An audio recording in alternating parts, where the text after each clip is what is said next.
Hey, let's have a look at this first poem that was on the exam, The World is Too Much With Us by Wordsworth. A lot of people, this was a popular one, and I was glad to see that. I'm glad you liked the more traditional form.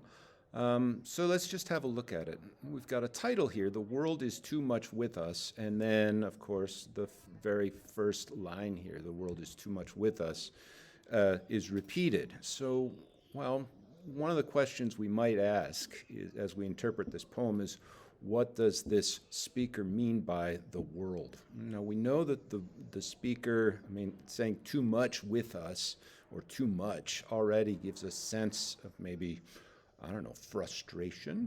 And so as we look at this, we might look at the second line as a chance to interpret this phrase. So the world is too much with us. Well, what could he mean by that?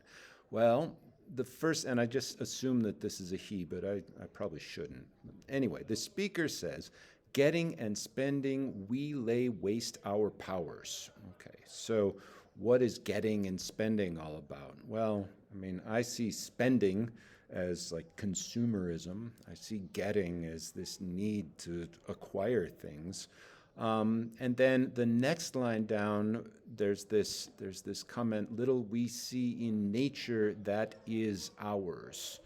And then the next line, we've given our hearts away. So I interpret this as this phrase, the world is too much with us, having something to do, the world maybe being this bustling place or this society or this thing that we have created, where we spend all our time trying to make or get money and then spend it, or spend money to get things, which really removes us from where our hearts are. And this is a romantic poem. Our hearts are in nature.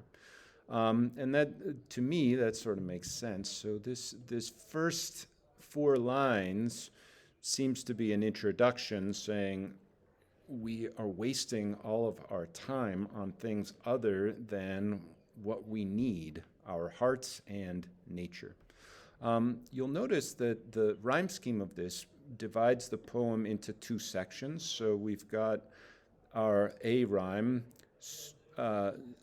soon and boon. So it goes A, B, B, A. And then we're going to see that repeated again. So we've got 8. 1, 2, 3, 4, 5, 6, 7, 8. So these first two ABBA rhymes that have the same sound say similar things, although now we've switched from what's wrong with us to what we're missing. The sea that bears her bosom to the moon, the winds that will be howling at all hours, and are upgathered now like sleeping flowers. For this, for everything, we are out of tune. So we conclude here with this idea of we are out of tune with what? Well, with nature. So we're out of tune. We've given our hearts away. Why? Because the world is too much with us. So this invites us to look for a turn, and I see that turn happening here. Now, one kind of cool element of poetry that I didn't mention was caesura, so a break in a line. So in this case, for this, for everything, we are out of tune. It moves us not. And then we have a new idea right here, and there's a period in the middle of this line. The line is clearly divided at least in half. It says, it moves us not, and then we have this new idea. Great God, I'd rather be a pagan suckled in a creed outworn. Well, what would be so great about being a pagan? Well, remember, the speaker is upset because we are unconnected, disconnected from nature. Little we see in nature that is ours. And then we've got this idea that, well, in this new section of the poem, which has a brand new rhyme scheme, A, B, A, B, A, B, there's this new idea that if I were a pagan, back in the old days, maybe I would see more in nature than I see now. So I'd rather be a pagan suckled in a creed outworn. So might I, standing on this pleasant lea, have glimpses that would make me less forlorn. Have sight of Proteus rising from the sea, or hear old Triton blow his wreathed horn.